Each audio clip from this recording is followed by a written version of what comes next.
ஏய், என்ன பிரியா இந்த நேரத்துல? ஏதாவது ஆர்டருக்கு வர சொல்லி கூப்பிட்டாங்களா? அக்கா உங்ககிட்ட தனியா ஒரு விஷயம் பேசணும். என்ன ஆச்சு? ஏன் ஒரு மாதிரியா இருக்க? ஏதாவது பிரச்சனையா? தனியா பேசணும், வாங்கக்கா. சரி வா போலாம். இப்ப சொல்லு, என்ன ஆச்சு? ஏன் இவ்வளவு பதட்டமா இருக்க? அக்கா, நீங்க நேத்து கோவில்ல சொன்னீங்கல்ல, ஒரு பொண்ணு ஜாதகத்தை மாத்தி போலி ஜாதகத்தை எழுதி ஏமாத்தி நிச்சயம் பண்றாங்கன்னு. ஆமா. அதை எழுதின ஆளை தேடிட்டு இருந்தீங்கல்ல? ஆமா பிரியா, கிடைச்சிட்டாங்களா? அந்த போலி ஜாதகத்தை எழுதினது என் அப்பாதான்க்கா.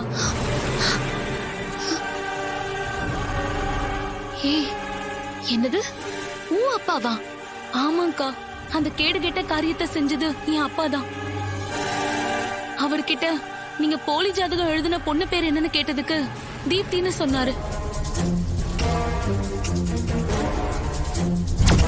என்ன மன்னிச்சிருங்கக்கா, என் அப்பா இப்படி பண்ணுவாருன்னு சொல்ல எனக்கு ரொம்ப அசிங்கமா இருக்கு. அதுவும் உங்க தங்கச்சி நிச்சயம் நிக்கிறதுக்கு என் அப்பாதான் காரணம்னு தெரிஞ்சப்போ எனக்கு அவர் மேல ரொம்ப கோபம் வந்துச்சு. நல்லா திட்டிட்டேன். உடனே உங்ககிட்ட சொல்லலான்னு ஓடி வந்தேன்.